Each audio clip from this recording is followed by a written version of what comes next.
Chapter 101. Amanda McKee was working in the backyard of her Lancaster Hill Road home, stuffing hedge trimmings into a Glad lawn bag when the phone started ringing. She glanced over. A light breeze caught her hair sticking out from her wicker gardening hat. There were still some blonde strands mixed in with her grays. Her pale skin glowed, her green eyes lighting up in the bright sunlight. She was a small woman, 5'5" in her bare feet. She set her hands on her hips. She grumbled, "There's always an interruption whenever I'm trying to get some work done." She thought, "You should have listened to Thomas and let him get you that smarty phone for your birthday. He was right. It would have come in handy." The line said, "Ring, ring." "Oh, be quiet." It was enough she got up later than usual for a Friday, at 8 instead of 6, but she wanted to sleep in with her husband.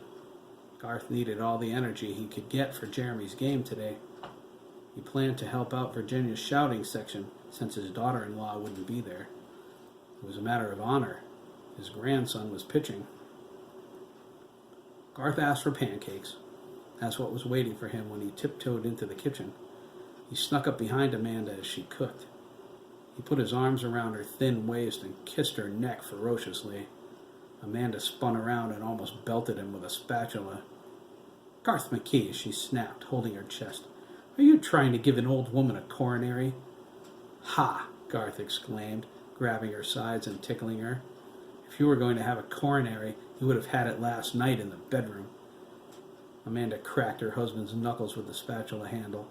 He darted away, rubbing his hand and snickering. That man!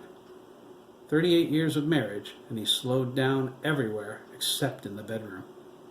She didn't know how he still had it in him, the old goat.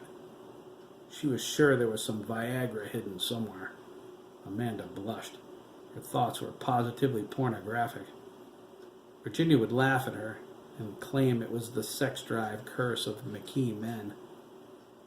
She said Thomas was no slouch in the bedroom either. Amanda counted the phone rings to 5. They're not hanging up. Maybe they'll leave a voicemail. The ring stopped at 6, and the voicemail picked up. A few moments later, the ringing began anew. She dropped her white gardening gloves on top of her electric hedge trimmers and walked toward the house. She thought, as if all those sirens from a little while ago weren't disturbing enough. You would think the police would have the decency not to disturb everyone's peace on such a glorious day. Amanda smiled, tipping up the brim of her wicker summer hat. She looked into the bright blue sky. There wasn't a cloud in sight. Jeremy must be in his glory. Virginia told her Thomas canceled an appointment to bring him to the game today. The weatherman said rain for tonight, Amanda thought. Horrible thunder showers. It hardly seems possible. Jeremy missed his father. They all knew it. Amanda silently applauded Virginia for taking Chris shopping today, although what they could buy this time was beyond her.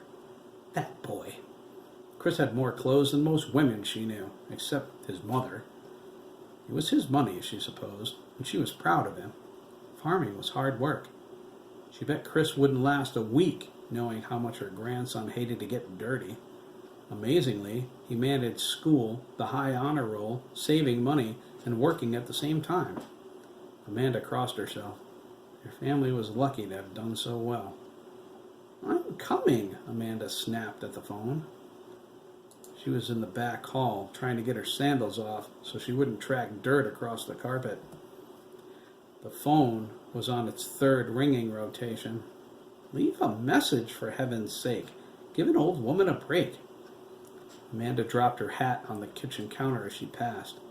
She wasn't exactly running, but she walked very fast. The only phone in the house sat on the table next to Garth's recliner in the living room. She reached down to snap up the receiver, but stopped as the line went dead. She stared at it blankly as a feeling of dread overcame her. She didn't want it to ring again. She wanted to walk away and forget it ever disturbed her landscaping. The ringing resumed. She picked up the receiver with a trembling hand. She instinctively sensed the world she knew was about to end.